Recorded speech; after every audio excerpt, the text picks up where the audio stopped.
Black queen, you're immaculate. It's coming that the world ain't ready for your magic yet. And that was never your fault, man. I guess they couldn't hack it yet. World dominance, black.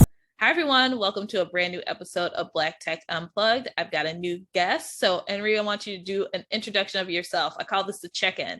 So give your name, location, your current role, and how many years you've been in tech. What's going on, everybody? My name is Henri Davis. I've been in tech about a decade. The last 6 years I've been in cybersecurity, and I currently stay in Dallas, Texas. I'm from Louisiana, from the boot, and we'll shoot. Yeah, let's get into it. All right. So yes, let's start with cybersecurity because that is a hot topic in tech, as you probably already know. And we always scream and holler about how everyone should be getting into cybersecurity. But I want your expert opinion. How honestly should people start looking at cybersecurity jobs and getting into that part of the industry? Yeah, well, that's a loaded question in a sense, because cybersecurity is a big industry. Mm-hmm. I'm trying to remember what are those things we used to do when we were kids in grade school. What were they, like spider webs or something? You drop something and then you keep on doing the branches, whatever that's called. Or like brain maps or something. Yes. So there are so many different roles in cybersecurity. So a lot of times when people reach out to me, sometimes they say, hey, I want to get in tech or I want to get in cybersecurity. I'll say, okay, do you know exactly what you want to do in cybersecurity? So that is the first thing, figuring out exactly what you want to do. And the hard part for newbies is like, well, I don't know what the roles are called. So a simple way would be, what different type of roles are there in cybersecurity? Looking at something as simple as that. Take those roles, and the simple thing I like to do is, and it's a cheat code because we didn't have this years ago, is take that role and see if you can find on YouTube a day in the life of blah, blah, blah. Like, for example, I'm in threat detection and incident response. So if you type in day in the life of incident response or day in the life of threat detection, you might figure out, what you want to like, what you want to do, and see if you like it. And then from there, that's when I teach people that we'll do two things. We'll have a LinkedIn. We'll reach out to people that currently do those roles and try to pick their brain and see what you need to learn. And then two, you can look at job descriptions. Job descriptions are a cheat code. They're the study guide to tell you what you need to know for the role that you want to apply to. The hard part is with cybersecurity, some of the roles that are more popular are hard to break into because of that skills gap. There are some people that are a little bit above entry level that have issues getting in. And then there are some people that are mid to entry that they're competing against. And the more popular roles have come about recently might have been like security analysts, SOC analysts, incident response. Of course, everyone always talks about being a penetration tester or ethical hacker. Those titles are very sexy now. So you may see anywhere from 300 to 500 applicants sometimes from like LinkedIn or impressions that these people apply to them. Wow. So what I try to advise my clients to do is, hey, based on your skill set, let's try to get you on the path of least resistance and the role that may be easier to go into. And I've talked about this on plenty of my episodes before, and I had 3 or 4 professionals that are actually in the space, but I typically try to tell people to look into governance, risk, and compliance. That is a role, I say like it's a subset, kind of intersects with cybersecurity, but it has so many different roles that people can do that some can be technical, but a lot are non-technical. And a lot of people's transferable skills that they use in their current roles will match up with being in a GRC position. And so that's what I typically tell them to kind of look at, see if they'd be interested in. And I say, okay, this doesn't have to be your last role, but my goal is to try to get you through the door. And then once you figure out, you interact with some different teams, that's how you figure out what you want to do. So that's typically how I go about, like in a short way of showing my clients exactly like how to get into cybersecurity. And I'm just going to pitch this right here, just in case they don't make it to the end. On my YouTube channel, Textual Chatter, I actually have a free webinar on how to get into cybersecurity with no experience. So I have that in a much more detailed light, and I believe I have the slides for download in the description, so you can check that out as well in case you missed anything I said. So perfect. Everyone can stop listening right now. I'm just kidding. But I know that's a loaded question. And the reason that I asked you that loaded question is because I knew you could simplify for people who are so excited about cybersecurity, think they can jump in, help them to realize cybersecurity is like this big umbrella. And there's so much underneath it and so many opportunities. While we're still encouraging you to pursue that, it still needs to be said, like, hey, you can't just say, I want to go into cybersecurity and hey, it's going to pop up a job. There's some work that needs to be done there. And Right. So you mentioned that there's many roles under cybersecurity. And what I want to do is explore that, but using your previous experience. And we can even start with your current role and talk through the different roles that you've had from a cybersecurity perspective and the skills that you needed to actually fulfill those roles. So what is your current role and what exactly are your responsibilities in that role? Sure thing. So currently right now, I am a threat detection and incident responder. And to sum that role up, it means I do both. It means I work in security operations and I also do incident response. Now, to work in a SOC, you need to have a foundational knowledge of cybersecurity. And I do like this because in a SOC, it's not really niche down. You get multiple alerts from different log sources, and you have to be able to triage, which means investigate and analyze these things most of the time to a very high level so that you can make sure we avoid breaches.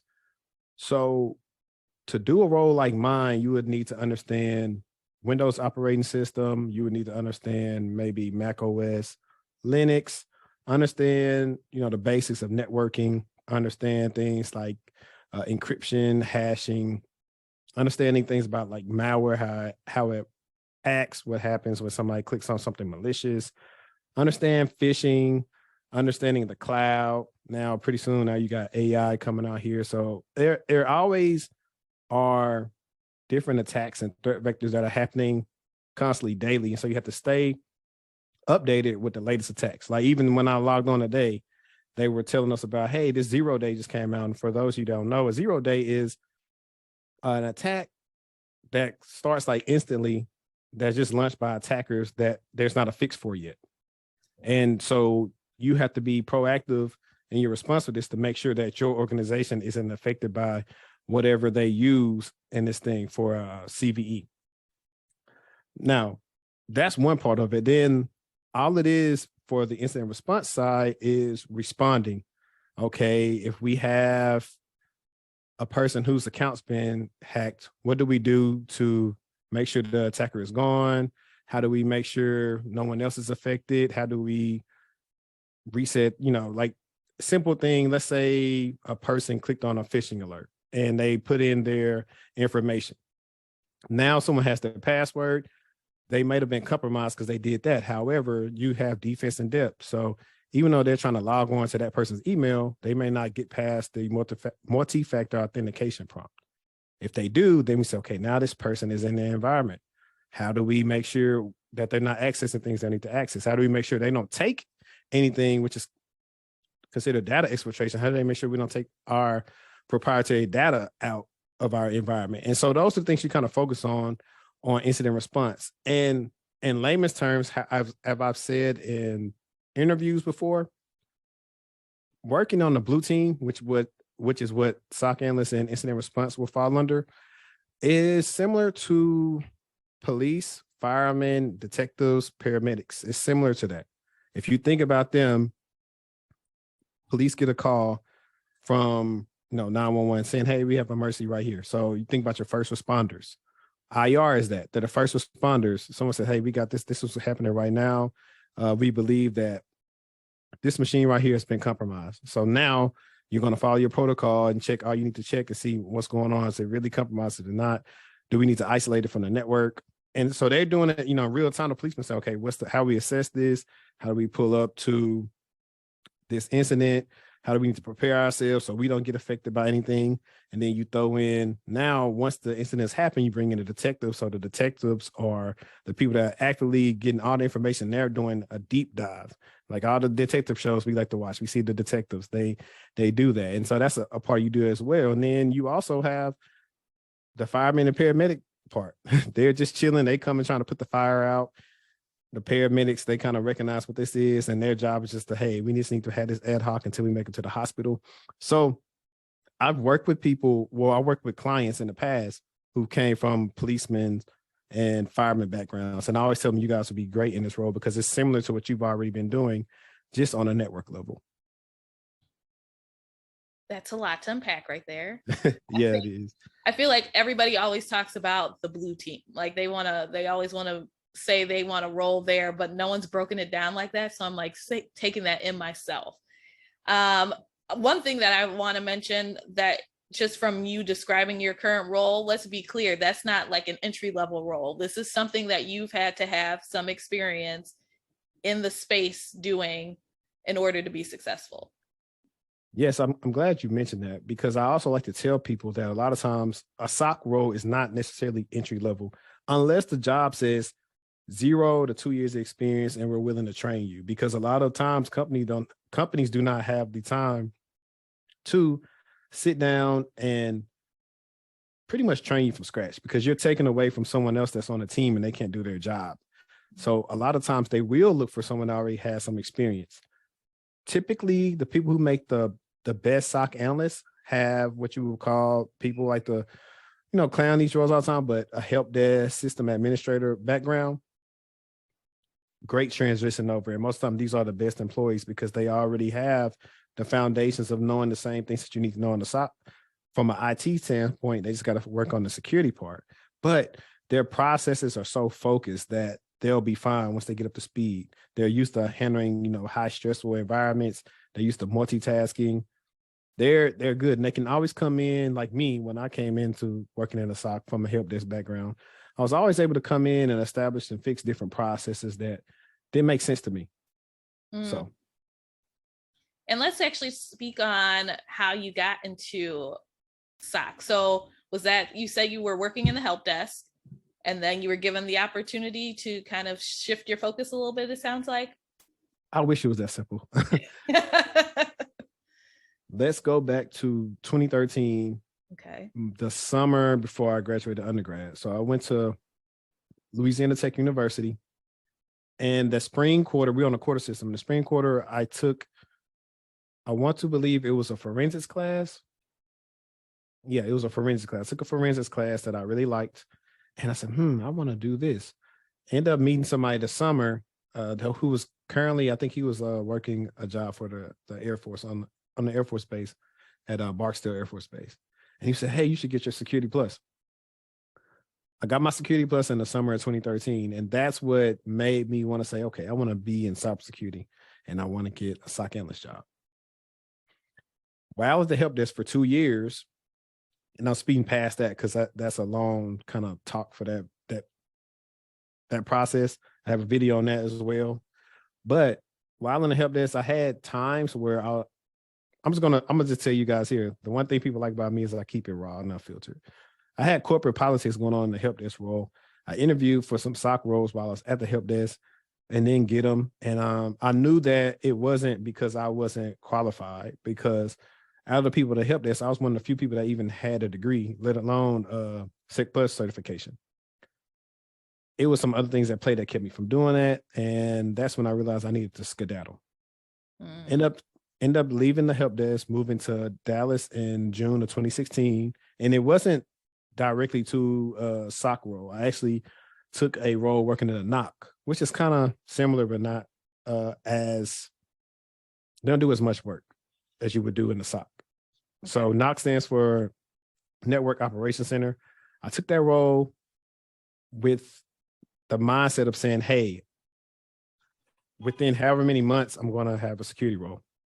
So I got that role in June of 2016. By the next year, beginning of the next year, I had received an offer to start my SOC analyst career at what we used to call McAfee. And I actually just put that as a TikTok recently about like how that happened. And this is a good point to tell people, if you have a certain job you're trying to pivot to and it's not working, try to do everything you can to land that job. And what I mean is there are always different ways. Lost art that I don't think a lot of applicants do now is joining talent communities for different companies. So at the time, McAfee belonged to Intel. Intel had a talent community when you applied to their position. So I joined the talent community. Got an email one day saying, hey, we're having a career fair in Plano. I said, cool. I set up to say I was going to go to that. And the funny thing is, I went to that career fair when my company was having an event at the office. I was dressed up and everything, and I tipped on at it because, like, whatever, this is not where I'm trying to be, any longer. It was a placeholder role. And people, it's okay to have a placeholder role. I always tell people you could take a stepping stone role. It's going to help you get to your next goal. Went to the career fair, talked to one of the managers there. He liked my resume. I interviewed in December of 2016, and I didn't hear anything back. Sent the follow-up in, I want to say late January, early February to Eric, because someone could fact check this as well. Whenever you listen to this, if you want to pause it right here, you can go on my LinkedIn, and you should be able to probably do some type of Boolean search and type in my name with McAfee or whatever, or Eric Bowerman. And I told the similar story. And I reached out to him.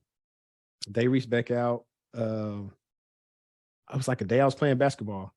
No cap. Playing basketball, checked my phone, and my then manager said, when can you come up here?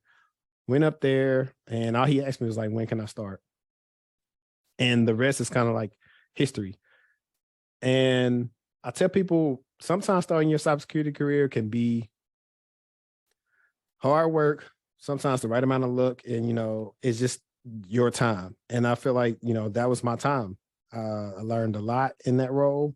I did end up getting laid off in that role, which taught me a lot on how to navigate myself since then.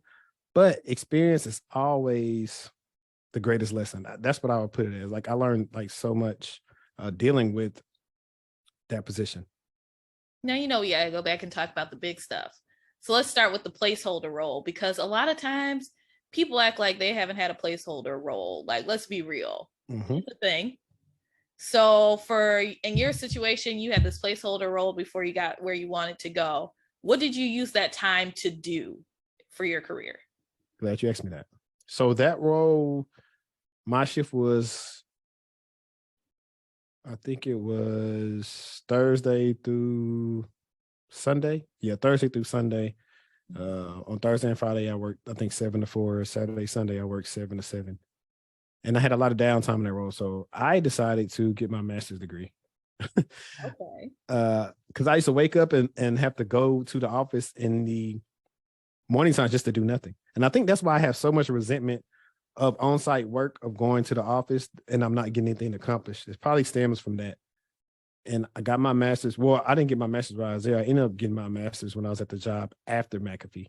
But that's where I started that part of that transition to my career as well, that also has pretty much helped me in my career as far as like some of the things I learned in that program, some of the people I met, and then also making me, a more attractive client. I tell people all the time, no, you don't need schooling to get into cybersecurity, but it can't hurt you if you can either get somebody to pay for it if you want to do it. It doesn't hurt you, but it's not the thing that just qualifies you. So it's like, it's one of those things when it comes to getting, your education, like, oh, how do I make the best out of this?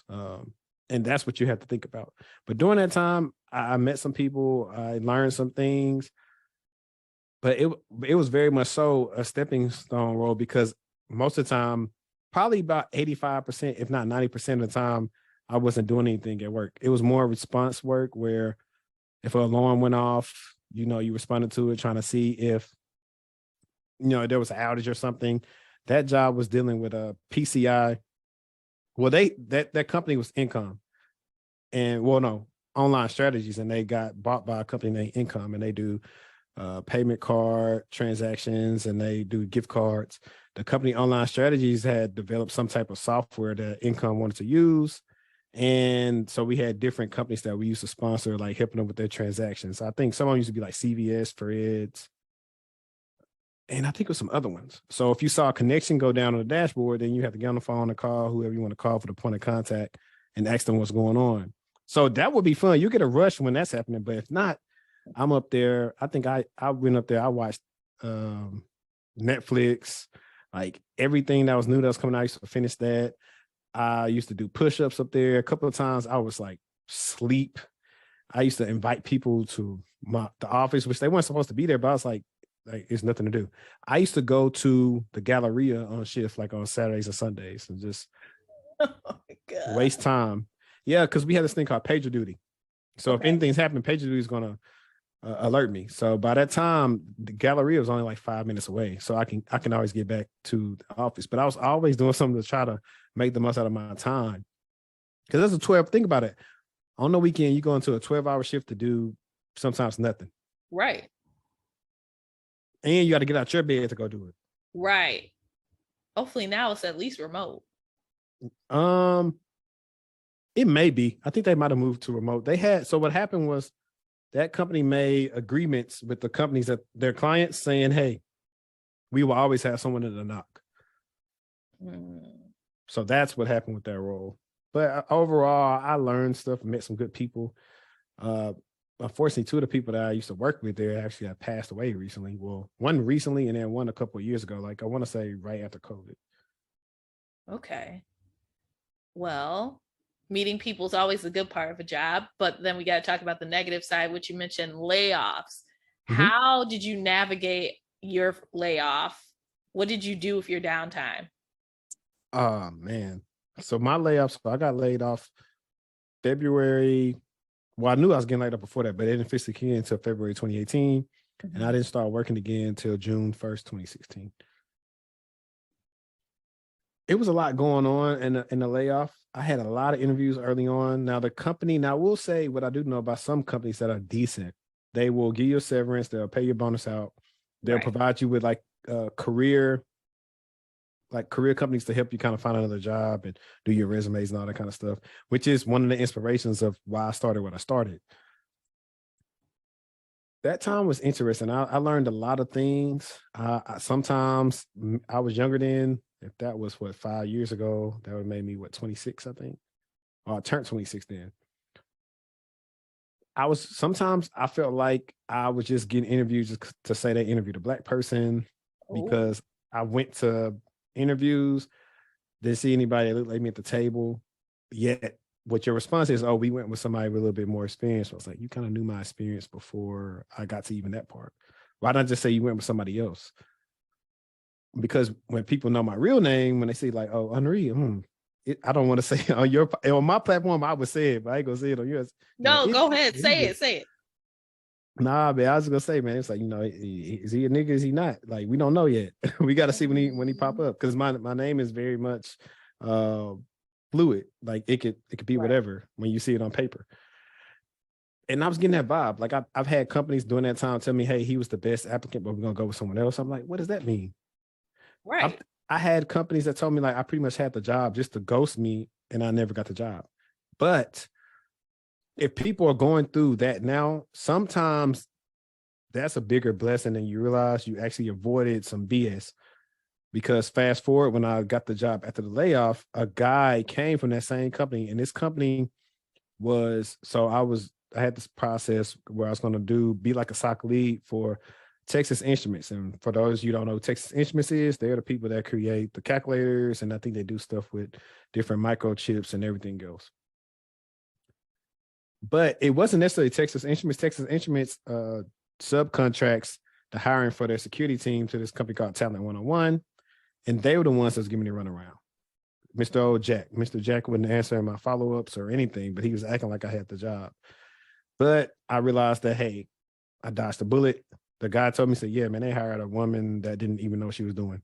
So it didn't matter. And it was kind of lowballing on the salary too. So don't worry about that. Like, how I navigated my free time was I would work out at least 3-4 times a week, run. I had a set thing to where when I applied to jobs like early in the morning, so by the time 9 or 10 came, I was reaching out to people either on the team, recruiters or managers, trying to get those interviews. Stayed in good spirits, talked to people. And yeah, that's pretty much what I did. I think working out was like a big big part of that. It did get down sometimes when the money got funny. I will also tell you, like I told people in a video where I talked about this, is if you got laid off and if you were like me, we'll actually talk about it really quick, like on this platform, Black Tech Unplugged. Most of us in the Black community, especially if you're like one of the first college graduates, 9 times out of 10 didn't come from an ideal situation to where you have family you could depend on to actually give you money for bills and all these other stuff. So most time, like, you might have been the person that was helping out the family because you had the better job and everyone else still struggling, like me. So you didn't have anybody you really could count on, and you had to make some tough choices. So back then it was like, do I pay the rent? Do I pay the car note? You know? And I think I finally started getting unemployment like a month or two before I got hired. And what I know now is I technically could have got unemployment while I still got my severance. And I also could have got like a little rinky dink job and did that as well. If I would do it over, I would have started doing Uber and just had a little money and still have my severance and did that, and then just made my schedule and go do interviews. But if you're like that, don't get down. Like, it'll get better. Do what you have to do to survive. You just got to take something to pay your bills. Do it. You can always, once you find the job you want, you can quit it. So I definitely went through a lot of that, and I got through it, and it showed me how to move. And that's why I move like Jacker now. I think that one piece that we have to touch on is the one about, because like you said, as a Black person, especially if you're in tech, you're the one making the money.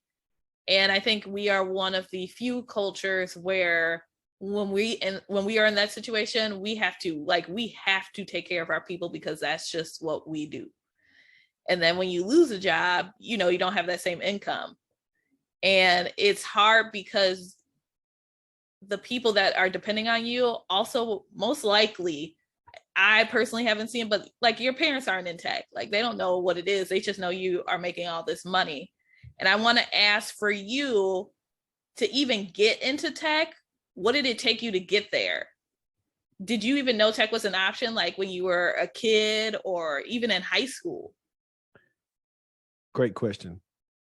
So I always knew I was like the only child for 12 years, and then I had siblings. So I'm like very much older than my siblings. Like one of my younger brothers right now is a freshman at Louisiana Tech.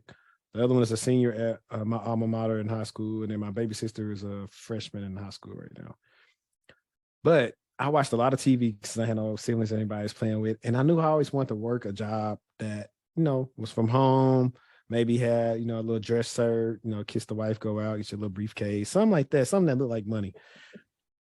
So initially I went to college and I majored in architecture. Okay. Why? I don't know. In high school, I took welding and woodshop. So I was like, oh yeah, like Henri Davis say, this is gonna be a breeze. Went to the Hale Hall where the architecture majors and the interior design people are. And I was like, nah, this ain't it. This is not it. I said, what else do I like to do? What else am I naturally gifted and good at? Oh, I played video games. I always was on a computer helping people fix things. Let me go major in CIS. And I chose CIS over computer science because CIS gave me the ability to still enjoy college and not deal with, I just gotta say it, dealing with professors I didn't understand. So, because that's a big one. They be teaching, but they teaching, but you're not really understanding what they're saying. Right. And it's flexible.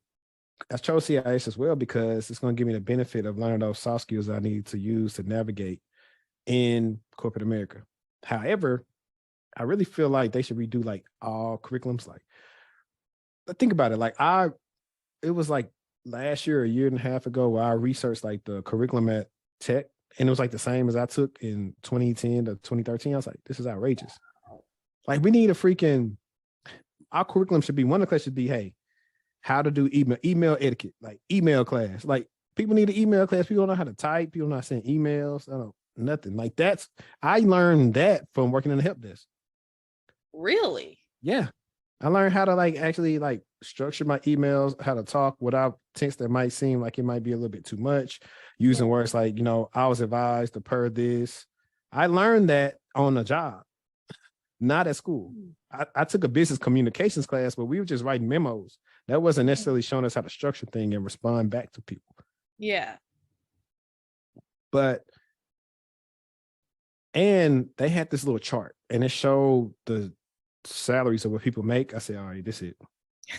Because I come from a family that, you know, they didn't make that much money, like put together. Mm-hmm. So I was like, okay, perfect. I know I'm gonna be good. I ain't probably not gonna be like that in the beginning, but I know eventually I'm gonna have the opportunity to make a lot of money, which is, you know, go forward 10 years, there we are. So that was kind of one of the things is what I saw. I think, and then through that time, I started seeing people that were doing things. A shout out to my first boss in college, Mr. Eddie. My brother actually works for him now. He was the IT director of the College of Business. So he was responsible for the network, all the physical things they need, the smart podiums, fixing the stuff in the computer lab. He was responsible for all that. He was a black man. And I want to say, actually, he was from Chicago. Yeah, he was from Chicago. Okay. And so once I saw that, I said, okay, yeah, I can do this. And that's why people don't understand how big representation is when it comes to this. In high school, no one like me is coming back saying, oh, you can get in cybersecurity, or not even coming back. No one is seeing me on YouTube at the time talking about you can do cybersecurity. Exactly. Now people see it and say, oh, I can do that. And I tell my times, I'm from Shreveport, Louisiana. Like, if I can do it, you can. Exactly. And I like even a little bit surprised. I don't know when I saw the first like Black person in an IT workspace. I know it wasn't in college or undergrad. Yeah, I'm just saying, like, you don't see it. You always see someone else. I mean, our numbers are still underrepresented. Right. Most people just don't understand. The most time you'll see a lot of Black people on a computer is if they're doing call center or help desk. You're right. You are absolutely right.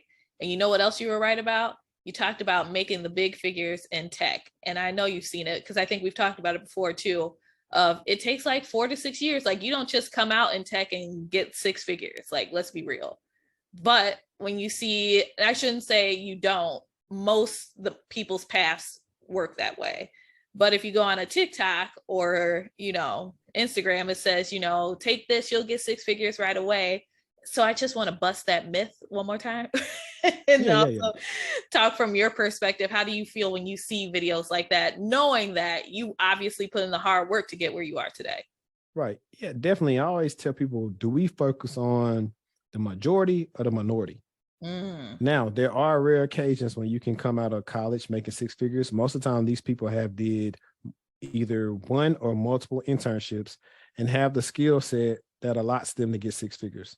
Shout out to my guy, Tay on Tech. We actually used to work together. So I can vouch for, he was making a lot of money coming out of college, but that's also because he had did like 3 internships and knew his value on the market. Most people don't have that experience. A lot of us don't get internships. And one of my gripes about school is, hey, we're going to pay all this money. You guys get some relationships with these companies. What you got to do and get everybody an internship in these certain majors before we leave so we can have actual skills when we apply to jobs. That's one of my biggest gripes. I want schooling to be similar to how clinicals are for nurses, or when you got to do residency if you're a doctor or whatever, like dentists, all these things that they have to do. That's what we need to do in these really tech trade type of roles. That's what we need to do.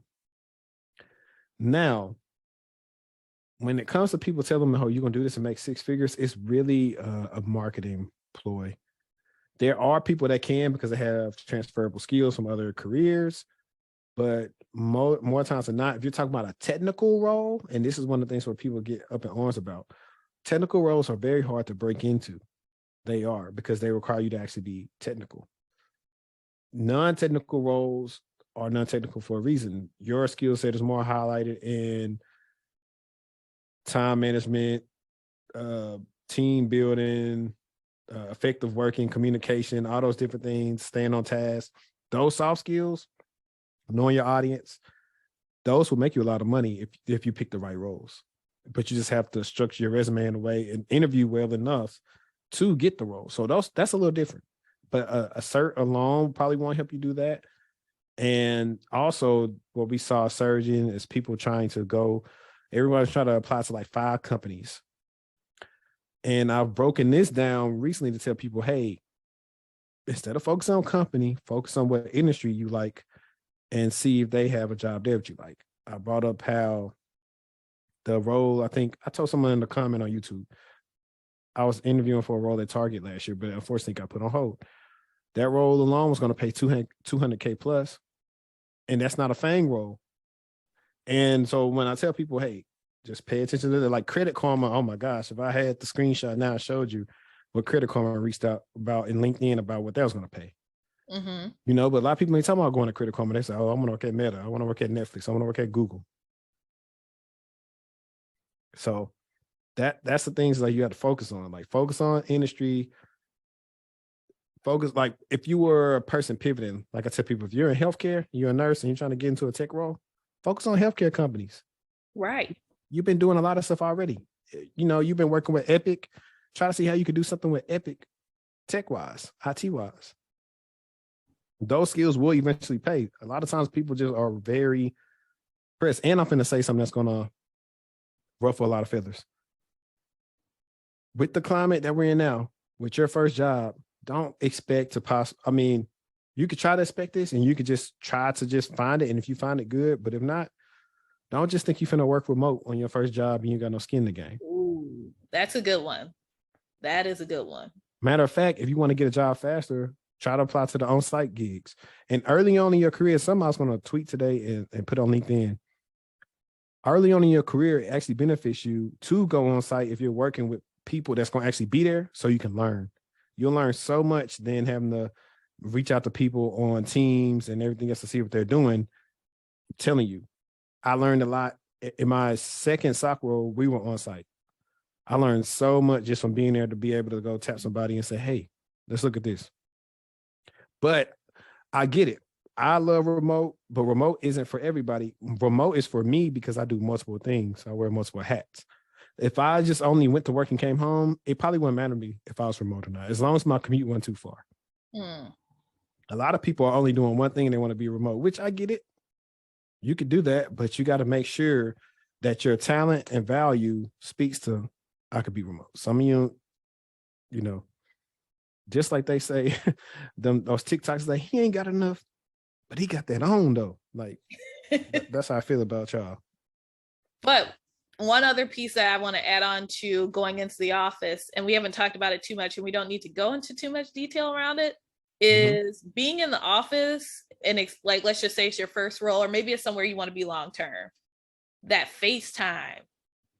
Visibility. That FaceTime is so key. People need to know your name, because if they don't know your name, let's just say if anything went down, you probably wouldn't be safe from a layoff. If they were going to restructure and give, have some open roles, your name wouldn't be mentioned for those roles. FaceTime is so important. And I feel like that's an area that we are not the strongest in.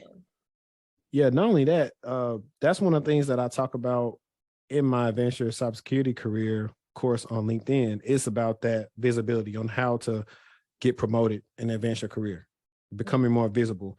Now, you can do the same. You can do this if you work remotely, but what you have to do is get strategic about it.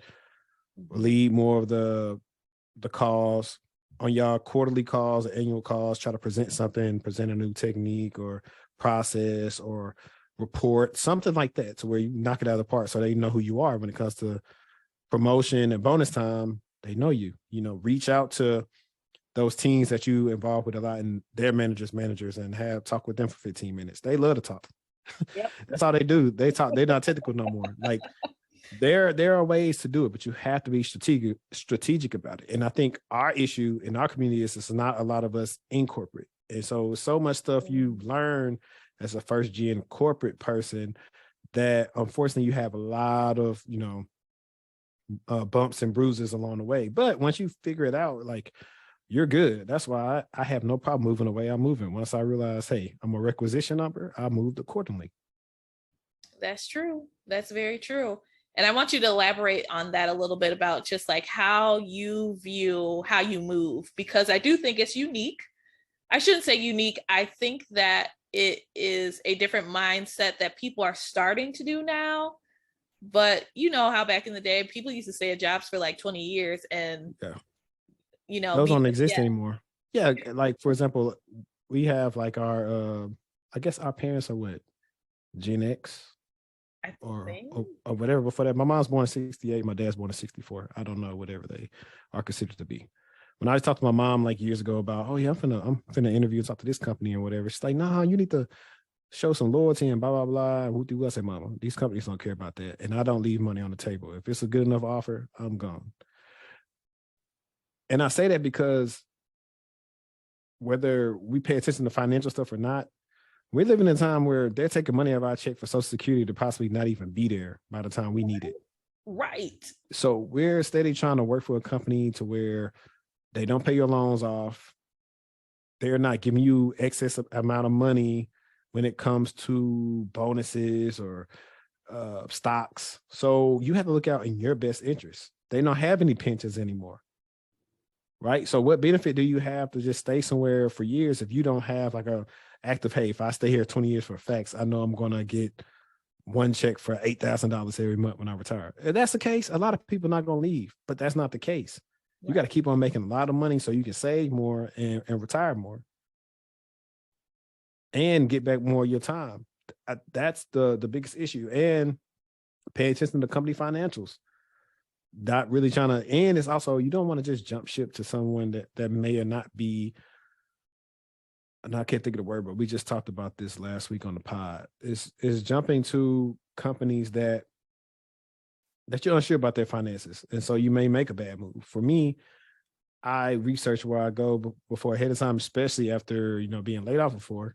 And if that's the case, I'm going to always make sure that I come out on top when I go. So we could talk money, but you probably didn't get to this. When I left Optus, that was the company after McAfee.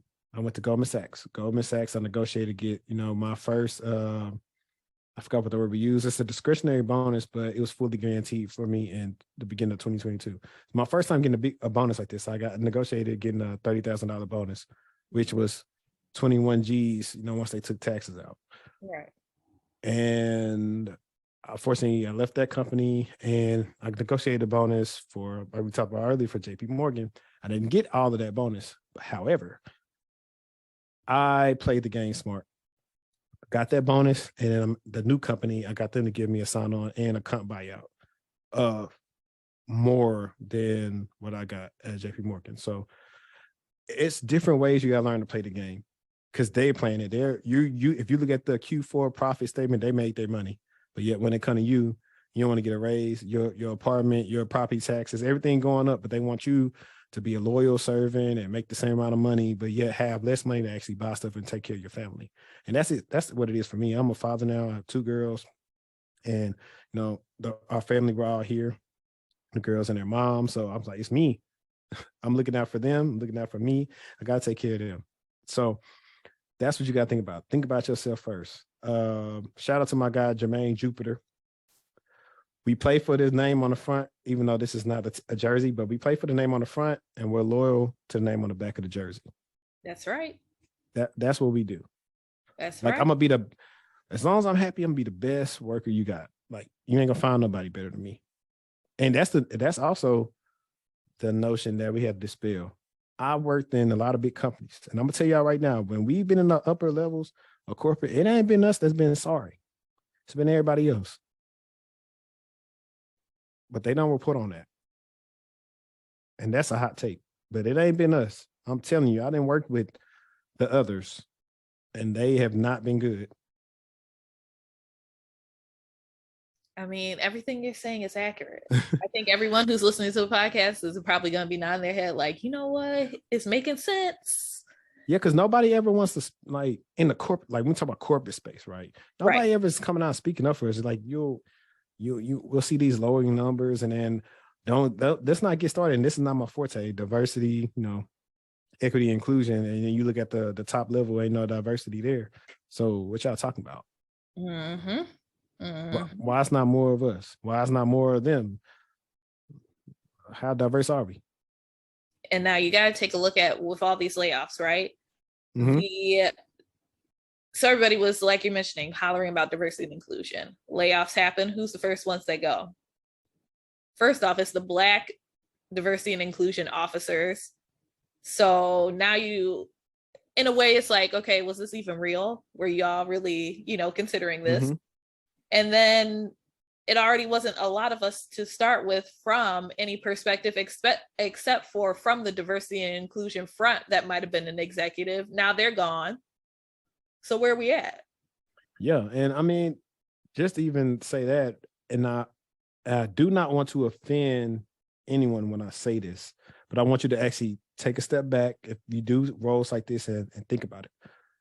When most of the time they lay some of these people off, most of the time, it's because they do not value your position and they probably believe they can get a couple of people to do your position. And this is things that are happening at Amazon. I have a friend that's at Amazon right now, and they're like, I want to get out here like a bat, flying out of hell, because they're trying to overwork us because they lay people off. And I'm not with that. That's why I do push for people to get into more technical roles, or, if you are going to do tech sales and be super valuable to them so they can't lay you off, or be in roles that are important to the company that they're not going to lay off. Because I was interviewing with like Microsoft last year. Those people that work security there are still there. I haven't seen a lot of cybersecurity people get laid off. I've seen some, but it's been very minimal. And most of the time, those people end up getting interviews like this because there's still not enough people to fit. Like they talk about the skills gap. It's partly a skills gap. It's partly hogwash and marketing.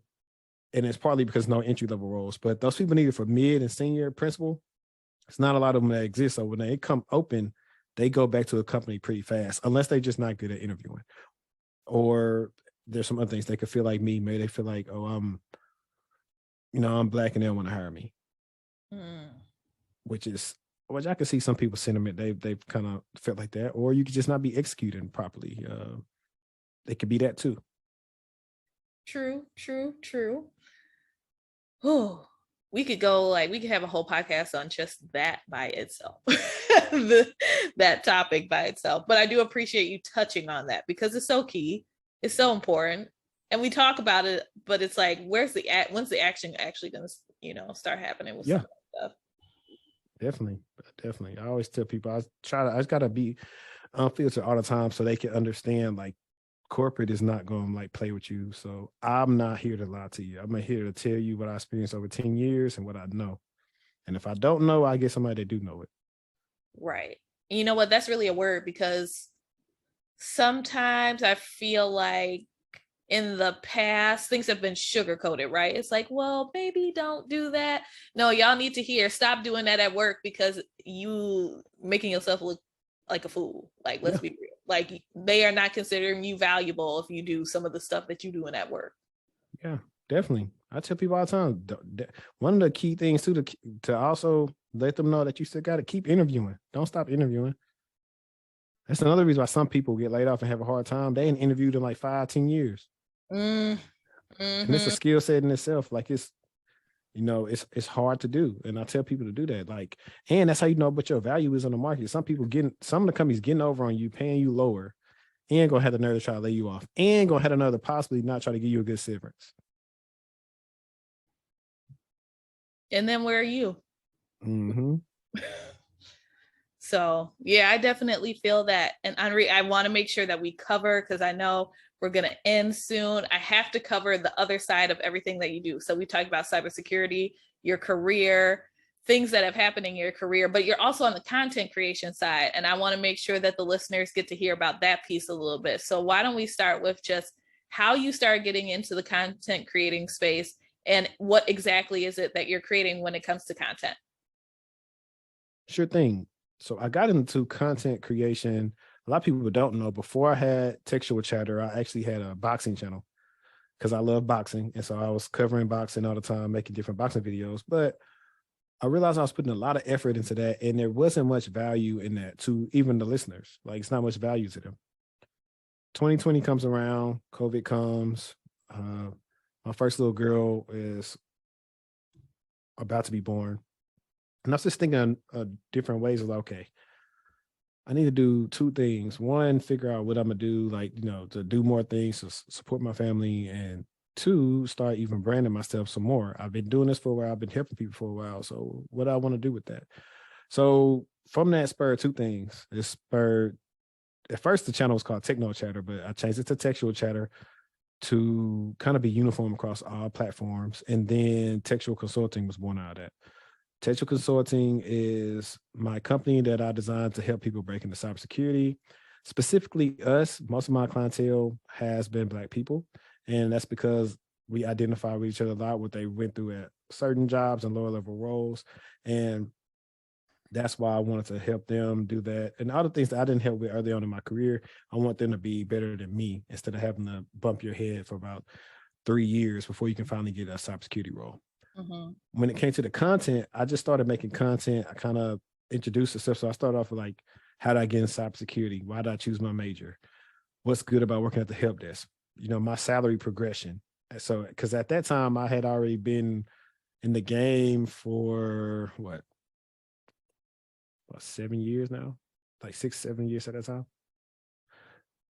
So I want to just really give my raw, honest take on things. And the fact that I didn't see a lot of us on YouTube. I think at the time, the only person I really saw was maybe DeJuan Lightfoot that was on YouTube, killing the game and just talking about cybersecurity. So anything I could think of, anything I experienced through LinkedIn messages that I didn't like to see from certain recruiters or hiring processes I didn't like, or then, you know, hey, don't keep on sending it. Like, I'm not really the biggest fan of follow-ups, but follow-ups have helped me recently. So it could have been I just was a good interviewer on top of they like to follow up. But most of the time I don't really believe in follow-ups because prior to that, most of the times I sent follow-ups, I didn't get the job. So I was just like, yeah, I don't believe in it. It's kind of like dating. I always brought that approach too, like dating and job searching and just trying to help people. So I did like material on like LinkedIn, your resume, some interview questions, anything you can kind of think of that we didn't cover here. I did content on it because it's just stuff that some people need to know. A lot of that stuff was gate kept from us. You couldn't find this information 10 years ago. And that was the whole, you know, reason why I started. And just also trying to make it entertaining. Also just bringing my personality in it, bringing people on. And that second part of much probably why you started Black Tech Unplugged, why I started the Textual Talk, is I wanted to highlight us in tech, especially my Black women, because they are, what if our percentage is like 8% or whatever in IT or cybersecurity, they're even lower. And I want to find all type of different roles. I want to bring on non-technical women, technical women, and show, you know, little girls. I have 2 Black little girls. So whenever they can go back and watch daddy stuff, they can say, oh, I see me up there. I could do that. And that's what the thing was. And also, you know, of course, it got the Black men on there so they, you know, they could see it. And so it's been cool so far. I've had people, like when I went to Afrotech, I was telling people about my first Afrotech experience. I met like a lot of people that subscribed to me. My Uber driver was subscribed to me and he was a Black guy. So it was pretty cool. It's like, for me, people say, my guy Eric is telling me I'm an influencer now. And I don't know. I still don't feel like I'm an influencer per se. I do notice that my following has gotten bigger, but to me, I just like, hey, I still feel like I'm just a regular guy. Like maybe when I get to like maybe like 100,000 or something, I might feel a little different. Right now, I'm at like 11,000. I don't feel too different. I'm still very accessible to the people. Okay, let's first off say 11,000 is not like some chump change number. So first off, congratulations on that. But you know, you're going to have to elaborate on your Uber story. So how did you find out your Uber driver follows you? Yeah, so he used to work for Meta because Afrotech was in Austin, and we were just talking. And he was like, yeah, I'm thinking about getting cybersecurity. So I was talking. I was like, yeah, you know, I have a channel where I talk about that and how I help people get into cybersecurity or whatever. Then I guess he maybe didn't really even realize it was me at first. Then I told him my channel. He said, oh, yo, I'm subscribed to you. I was like, word. And so that's kind of like how it happened. Or having people come up to me and say, are you textual chatter? Like coming to me, like looking at me kind of like trying to make sure they like not being weird. And they say, yeah, you know, it's me. So it was like kind of like surreal. It was like whether I have, you know, 1,000, 10,000, 100,000, 1 million, the fact that people tune in and recognize me and come up and give me a hug or say, thanks for your content, man. I appreciate it. And those things are the things that's always helped me stay going. Like the many comments I get like, hey man, I just landed a job. Your videos helped a lot. I get those messages a lot. So, you know, and that's also the thing I realized with doing this thing. Like, I'm really not a good salesman. Like tell people sometimes, hey, you don't have to book. If you don't want to book with me right now, just go check out my free webinar or whatever. Or try to help them out. Like I didn't get into my company part. Of course, I charge money because of my time. I really charge more for my time for us when it comes to coaching calls or whatever. And of course, maybe your resume. But I didn't start it so I could just make obscene profits. And that, like, if that's the case, I could do that because I know for a fact, and people can fact check this too. If they check my prices and check other career coaches, like, yeah, he is on the lower side. So I still do it. One, because I also have a job. So it's not like it's my source of income. For my source of income, probably be different. But I still have it structured in a way that it's set up to really try to help you. And most people, I can't say all the time in 3 months they land something. However, they're better off than when they first came to me. And they eventually say, yo, I finally landed something, man, or whatever. So. And you also aren't doing a good job selling right now because you didn't say what services you offer and the prices. Well, see, my prices. So I always just tell people go to the website because I have like 3 tiers. Okay. I have for entry level, mid, and senior. And only reason why it's like that is because I know people that maybe entry level may not have as much money as the mid and seniors. They're only separated by like $100. But right now, I just offer interview prep, career coaching advice, job search tips, resumes, anything kind of like that I've described right now on this call, like things that's helped me get interviews at all different type of companies, that keeps my LinkedIn inbox booming, that keeps recruiters hitting me up at 10 and 11 at night. Like all those things that I still do on my page now, and like how to bring yourself, I teach that. Like, boy, it's a little bit more in depth and I can cater it to you. And like a lot of times my skill set is just helping my clients to actually believe in themselves. And like, I'll take a look at their skill set. I said, man, you got a lot of skills. You're just not highlighting them right.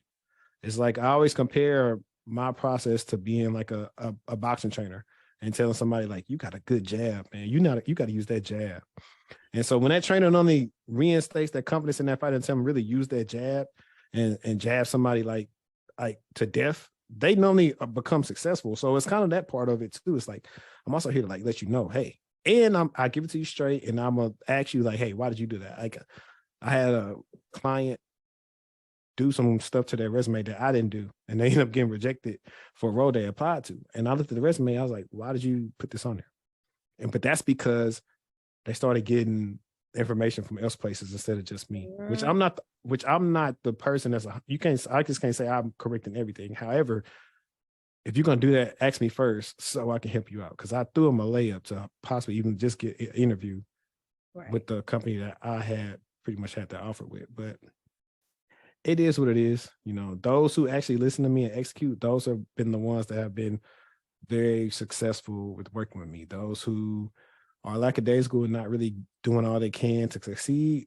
they tend to take a while, you know. So, but that's not on me. I can only tell you what to do. I can lead you to water, but I can't make you drink. Exactly. And sometimes people are going to people, right? Like you Definitely. can, like you say, you can lead them to the water. If you're going to drink, you do. If you don't, okay. Right. Yeah. Like I had another funny story. Like it's hilarious because this guy, and this is what made me, it's one of the reasons why I may start by doing a la carte resume services, but right now it's like in the package. Cause one, I tend to end up helping you while I do the resume anyway. So it's like, why not just roll it in the package? And this guy, we never did our intro call because they were like in Dubai or whatever. And they gave me a resume. I made it look way better than what it was. And he was tripping, but he was so mad that he decided to go with my LinkedIn learning course and just leave a bogus comment. I was laughing. I was like, whatever.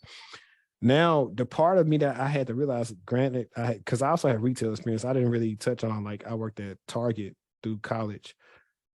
I had wanted to tell him some stuff in the email the whole time, but instead I was just like, you got it. I just kind of just kept it simple, said he got it, you know. It's good. And he was so mad because he was trying to get a response out of me through the emails. And I just kept ignoring him. I was like, oh, he got mad when I said, I either said your services have been rendered complete or your services are done or something like that. He got mad at that. I'm like, bro, your services are done. I did what you asked. I have a video of showing what his resume looked like before I got it and after. So I was like, I don't know what else you want, bro. Like I said, people are going to people.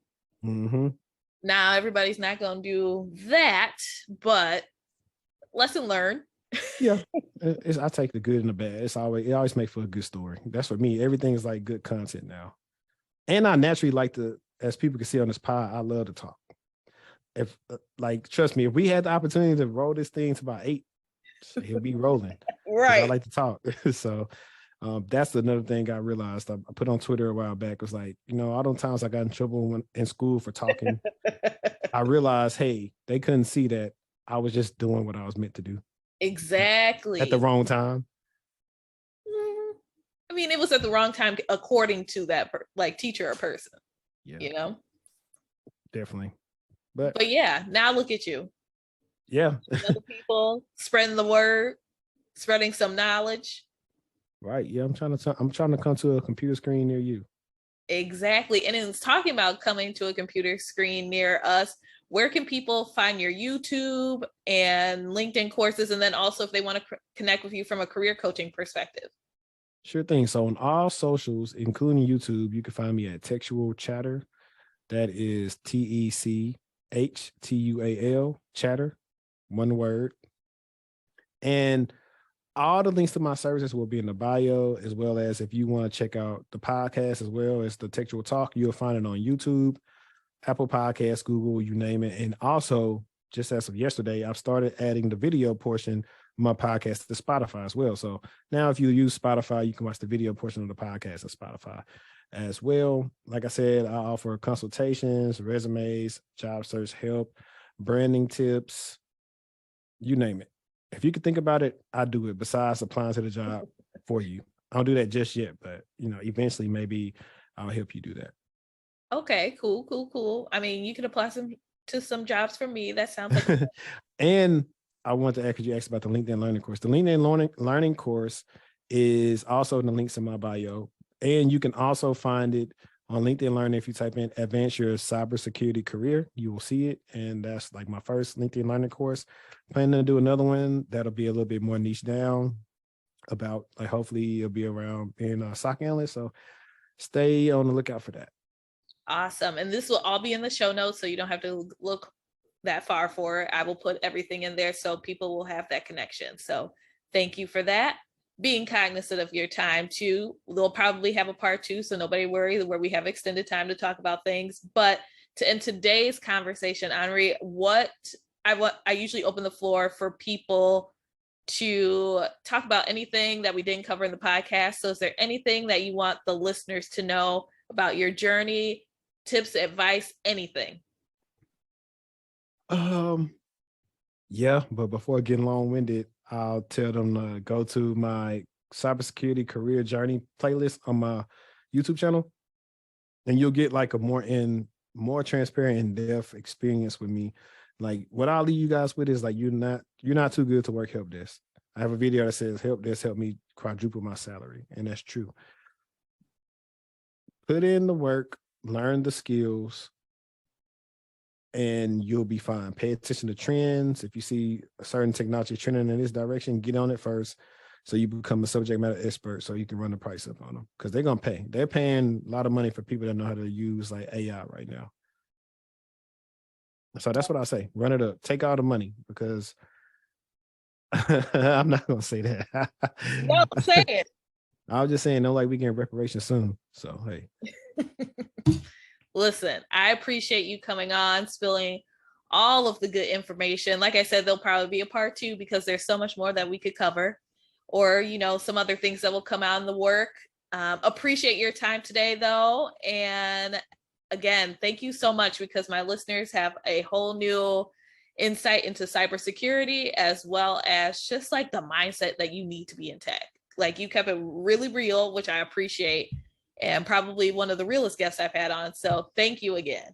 Oh, anytime.